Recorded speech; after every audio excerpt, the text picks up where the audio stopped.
Saya Tifa Sulesa melanjutkan Sapa Indonesia Malam, Saudara. Presiden Amerika Serikat Donald Trump menetapkan tarif impor baru yang memberatkan banyak negara, salah satunya Indonesia. Dan kini kita harus menanggung tarif resiprokal sebesar 32%, ditambah basis tarif 10% untuk melakukan ekspor ke Amerika Serikat. Indonesia muncul pada daftar tarif imbal balik yang diumumkan Trump pada hari Rabu waktu setempat. Trump bilang Indonesia menggetok tarif 64% untuk barang-barang dari Amerika. Amerika mengklaim cukup berbaik hati dengan memberikan diskon setengah harga menjadi 32% terhadap barang-barang Indonesia yang dijual di Amerika Serikat. Trump berkata, Amerika Serikat akan menggunakan uang yang dihasilkan dari tarif untuk mengurangi pajak dan membayar hutang nasional. In a few moments, I will sign a historic executive order instituting reciprocal tariffs on countries throughout the world. Reciprocal, that means they do it to us and we do it to them. Very simple, can't get any simpler than that. We will supercharge our domestic industrial base. We will pry open foreign markets and break down foreign trade barriers. And ultimately, more production at home will mean stronger competition and lower prices for consumers. This will be indeed the golden age of America. It's coming back. We're going to come back very strongly. Dewan Ekonomi Nasional mengakui dampak kenaikan tarif 32% yang ditetapkan Presiden Trump terhadap Indonesia akan lebih berat jika dibandingkan saat periode pertama menjabat. Chatib Basri menyatakan dampak kebijakan kenaikan tarif dagang Amerika Serikat akan memengaruhi penurunan jumlah ekspor barang dari Indonesia. Hal ini akan berujung pada penurunan jumlah produksi hingga bisa memicu pemutusan hubungan kerja terhadap pekerja di sektor industri. Menurut Chatib, sejumlah produk Indonesia memiliki pangsa yang cukup besar di Amerika Serikat. Di antaranya adalah tekstil, produk tekstil, dan alas kaki. Masuk untuk kasus spesifik Indonesia. Ada beberapa produk yang pasar di Amerikanya sangat besar, yaitu adalah tekstil dan produk tekstil, kemudian alas kaki, udang, dan beberapa produk lainnya. Dan di dalam hal ini, Amerika menerapkan yang namanya reciprocal tariff, di mana ditetapkan 32% total, akan cukup signifikan untuk Indonesia. Yang harus diantisipasi adalah jika ekspor kita menurun, maka perusahaan-perusahaan yang berorientasi ekspor ke Amerika itu terpaksa mengurangi produksinya.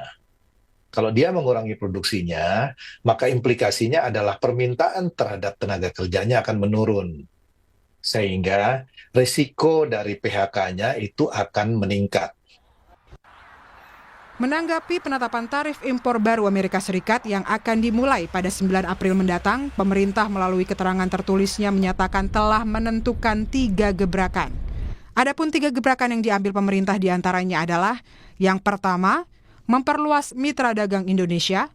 Presiden Prabowo telah mengajukan keanggotaan Indonesia dalam BRICS, yakni kelompok ekonomi yang mencakup 40% perdagangan global. Yang kedua, mempercepat hilirisasi sumber daya alam yang selama ini sering kali diekspor dalam bentuk bahan mentah. Dan yang ketiga, memperkuat resiliensi konsumsi dalam negeri. Sementara Kementerian Koordinator Bidang Perekonomian dalam siaran persnya juga menyatakan Indonesia telah menyiapkan sejumlah langkah strategis dan akan terus berkomunikasi intensif dengan Amerika Serikat. Dalam keterangan tertulis dari Kemenko Perekonomian, dikatakan pemerintah Indonesia akan segera menghitung dampak pengenaan tarif Amerika terhadap sejumlah sektor secara keseluruhan. Pemerintah juga akan melakukan komunikasi dengan pemerintah Amerika Serikat, termasuk mengirimkan delegasi tingkat tinggi ke Washington DC untuk melakukan negosiasi langsung dengan pemerintah Amerika Serikat. Kini, setiap negara harus berjuang masing-masing untuk bisa menyelamatkan industri dan kehidupan masyarakat akibat dampak kenaikan tarif Amerika Serikat. Salah satu langkah yang perlu diantisipasi adalah peningkatan jumlah PHK yang dikhawatirkan akan terjadi kembali pasca pengumuman tarif Donald Trump. Tim Liputan, Kompas TV. Lalu sebesar apa dampak tarif Trump ini terhadap pekerja industri di negara kita? Kami akan bahas hal ini bersama ekonom senior Derajat Wibowo dan anggota Komisi 11 DPR RI dari fraksi Partai Gerindra Wihadi Wianto. Selamat malam semuanya, apa kabar dengan Tifal di studio? Selamat malam, Mas Tifal, apa kabar? Kabar baik, insya Allah. Terima kasih semuanya sudah mau bergabung bersama kami kali ini. Yang dinanti publik sebetulnya yang sekarang ditunggu, karena kemarin sempat delay karena masih harus koordinasi, adalah pengumuman kebijakan dan sikap dari pemerintah. Sejauh koordinasi dan komunikasi antara Komisi 11 dengan pemerintah, Mas Wihadi, sesungguhnya hal apa yang masih dihitung-hitung, dikalkulasi pemerintah sehingga masih belum mengumumkan sikap sampai detik ini setidaknya? Jadi begini, ini kan pengumuman kenaikan tarif ini kan posisinya kan memang sedang libur ya, libur Lebaran, dan hari Selasa ini baru aktif. Jadi sebenarnya ini permasalahan yang memang ada pada saat di tengah-tengah kita libur Lebaran. Nah, tapi dalam hal ini memang koordinasi yang sudah kita lakukan itu melihat bahwa pemerintah Indonesia akan melakukan negosiasi terhadap pemerintah Amerika terhadap kenaikan tarif yang diberikan kepada pemerintah Indonesia. Dan ini memang kalau kita melihat kenaikan tarif ini dikenakan kepada beberapa negara yang memang melakukan yang ada surplus perdagangan dengan Amerika, dan salah satunya memang Indonesia. Nah, kalau kita melihat pengenaan tarif yang ada itu kan 32%. Tentunya kalau kita bandingkan dengan Vietnam, kita masih di bawah Vietnam dengan pengenaan tarif itu. Nah, ini koordinasi tetap terus kita lakukan, langkah-langkah yang akan dilakukan ke depannya. Dan saya kira pemerintah juga menyadari bahwa saat ini dengan adanya pengenaan tarif itu tentunya akan berimbas kepada real market dalam hal ini, dan juga nanti capital market juga pasti pada saat awal nanti pasti akan ada ada juga perkembangan ke depannya. Nah, namun dalam hal ini yang perlu kami sampaikan juga bahwa surplus perdagangan Indonesia ini sebenarnya lebih banyak kepada permasalahan-permasalahan yang industrinya itu ada industri makro dari Amerika sendiri. Kemudian yang paling terbesar adalah kelapa sawit. Kelapa sawit ini kalau kita melihat kelapa sawit, bahwa kelapa sawit ini kan Indonesia pemain utama daripada kelapa sawit. Jadi saya kira ini kalau kita melihat daripada size daripada perdagangan, tentunya kelapa sawit ini mungkin ada pengaruh, tetapi tidak sampai kepada pengaruh masalah PHK. Nah, ini yang kita memang harus lihat bahwa di sini penciptaan ruang daripada perdagangan global yang lainnya itu kan sudah kita coba untuk kita buka lebih luas lagi, tidak hanya dengan Amerika. Jadi ini kita dengan sebelum libur Lebaran kita juga sudah mempersiapkan hal-hal yang memang apa yang akan kita lakukan pada saat nanti pengenaan tarif. Yang dikhawatirkan juga Mas Derajat dari berbagai analis ini melihat adanya tarif baru ini bisa memicu efisiensi dari para pengusaha yang ujung-ujungnya bisa memicu gelombang PHK. Anda juga menangkap bahwa hal itu bakal terjadi mengingat dalam catatan Apindo itu total sudah ada 40.000 karyawan kena PHK dari Januari sampai Februari tahun 2025 ini. Apakah akan ada gelombang PHK berikutnya gara-gara tarif Trump ini menurut Anda, Mas Derajat? Iya, kalau pemerintah dan dunia usaha tidak melakukan langkah mitigasi maupun adaptasi, ya maksudnya diem saja, tentu ya, karena kan dengan kena tarif 32%, otomatis harga CIF dari produk-produk kita itu semakin mahal, otomatis penjualannya juga nanti akan berkurang. Kemudian dampak putaran keduanya dari impor, bahan bakunya mungkin akan lebih mahal, sehingga biaya produksinya makin tinggi, sehingga memang risiko PHK itu ada. Itu kalau kita tidak melakukan apa-apa. Tapi saya bisa sampaikan bahwa pemerintah yang saya tahu ya, Menko Perekonomian, kemudian Menteri Keuangan, Menteri Perdagangan, Menteri dan KL terkait, itu rapat maraton bahkan selama hari libur. Saya tahu karena saya diajak diskusi oleh beberapa menteri karena saya kan bagian dari koalisi ya, dan juga sesuai arahan dari Ketum Pak Zulkifli Hasan, kita bantu, kita all out untuk supaya pemerintah bisa menyiapkan langkah-langkah yang tepat untuk mitigasi maupun adaptasi.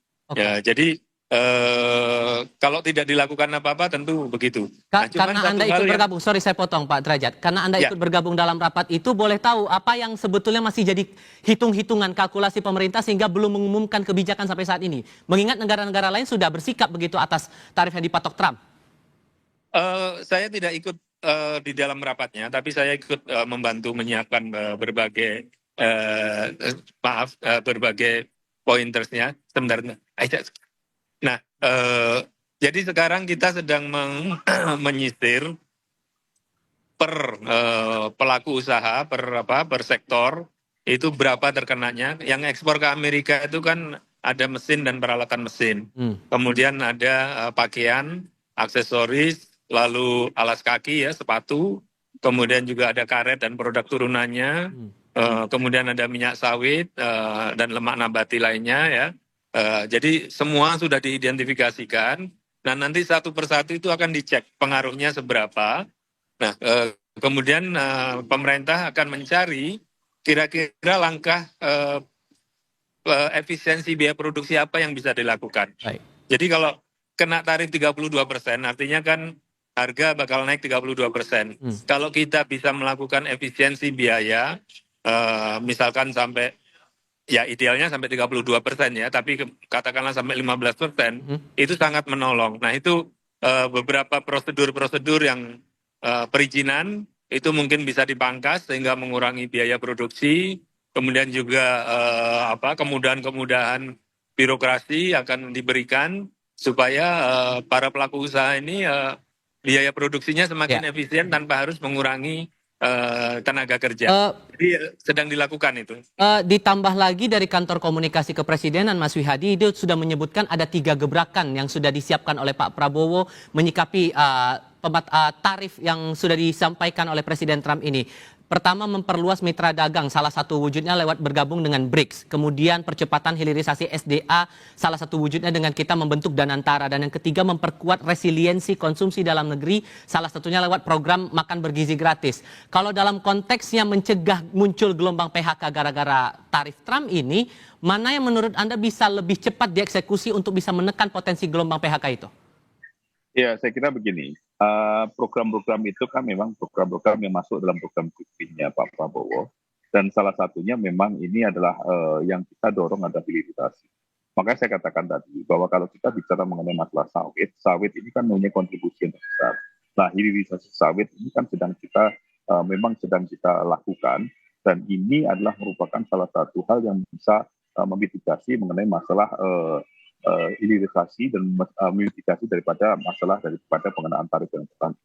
Nah, kemudian kalau kita melihat di sini memang ada beberapa hal yang mungkin kita memang harus memperluas daripada market domestik kita, karena ini memperkuat domestik kita. Nah, inilah penciptaan lapangan kerja domestik ini. Nah, salah satunya kalau kita sekarang dengan makanan bergizi ini kan mempunyai siklus ekonomi di daerah yang cukup kuat, dan ini saya kira PHK yang dilakukan itu juga bisa dimanfaatkan untuk bagaimana memobilisasi mereka untuk ikut serta daripada untuk program makan bergizi ini.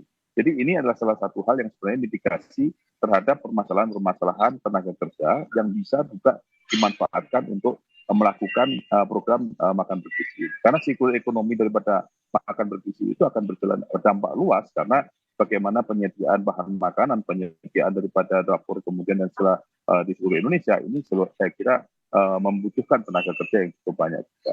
Jadi hal-hal seperti ini memang akan bekerja paralel. Di samping itu memang mitra dagang itu selalu akan kita buka terus mitra dagang itu ke depan.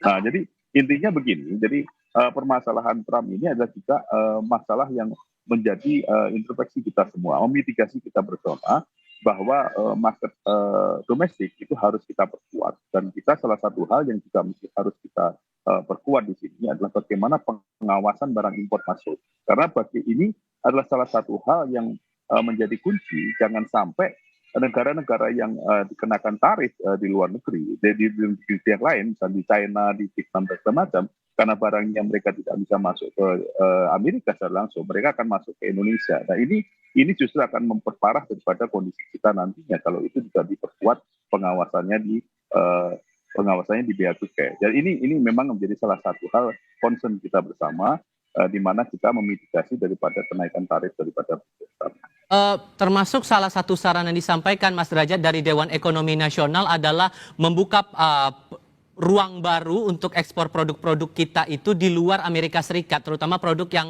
tadi disebutkan yang sering diekspor ke Amerika Serikat, produk tekstil terutama begitu, dengan jumlah pekerja yang terbilang cukup banyak di negara kita. Apakah itu memungkinkan untuk proses negosiasi dilakukan segera demi menekan potensi tadi, kembali ke topik kita, menekan gelombang PHK, atau justru ada hal yang lebih cepat lagi bisa disegerakan dilakukan oleh pemerintah? Ya, sangat memungkinkan. Jadi begini, banyak teman-teman yang melihat tarif Trump ini dari sisi negatifnya. Itu sah-sah saja, tapi sebenarnya ada peluang positif di situ. Contohnya saya kasih contoh tadi, kalau perusahaan tekstil kita, misalkan bisa melakukan efisiensi katakanlah 15%. Artinya kan kenaikan harga kita itu hanya 17%. Sementara Vietnam itu kena tarif yang jauh lebih tinggi dari kita. Cina juga kena jauh lebih tinggi dari kita. Artinya produk kita di Amerika menjadi jauh lebih bersaing dibandingkan dengan produk Vietnam maupun produk Cina yang selama ini kita kalah. Jadi di situ sebenarnya peluang. Ya. Kemudian kita juga bisa melihat impor kita dari Amerika itu kan kebanyakan produk farmasi, kemudian medis, ya, kemudian elektronik seperti mobile phone, ya. Nah itu sebenarnya juga masih banyak kebijakan-kebijakan perdagangan maupun kebijakan-kebijakan usaha yang bisa dilakukan untuk bahan kita renegosiasi dengan pemerintahan Trump.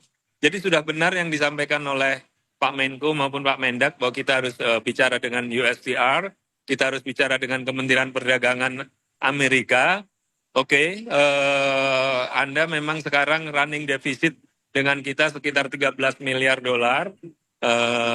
Kita lakukan hitung-hitungan, kami bisa melakukan ini, tapi kami minta ini. Jadi sebenarnya di balik ancaman yang memang sah, ya, ancaman yang bukan sah, ancaman yang memang real dari kebijakan Trump ini, itu ada peluang sebenarnya. Nah, kuncinya seperti yang saya sampaikan juga mungkin di YouTube-nya Kompas TV, ya, kuncinya adalah bagaimana kita beradaptasi dan berkreasi. Nah, itu yang saya rasa sedang dilakukan oleh pemerintah, sedang dilakukan oleh teman-teman yang di kabinet, ya. Kemudian juga Pak Menko Pangan, walaupun ini bukan bidang beliau, sebagai ketum partai, beliau menugaskan kami juga untuk membantu, ya. Jadi kita sedang mencari langkah-langkah kreatif yang bisa menolong secara cepat para pelaku usaha, baik para eksportir maupun membuka produk-produk baru, karena mungkin kita bisa negosiasi.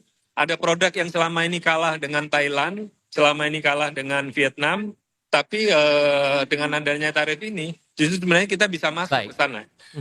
Langkah mitigasi dan antisipasi ini yang diharapkan bisa segera disampaikan oleh pemerintah agar ya kekhawatiran-kekhawatiran yang muncul di publik ini bisa ditekan, bahkan kalau perlu tidak perlu terjadi lagi begitu. Mas Derajat, Mas Wihadi, terima kasih banyak sudah mau berbagi pandangan bersama kami. Selamat malam semua. Terima kasih.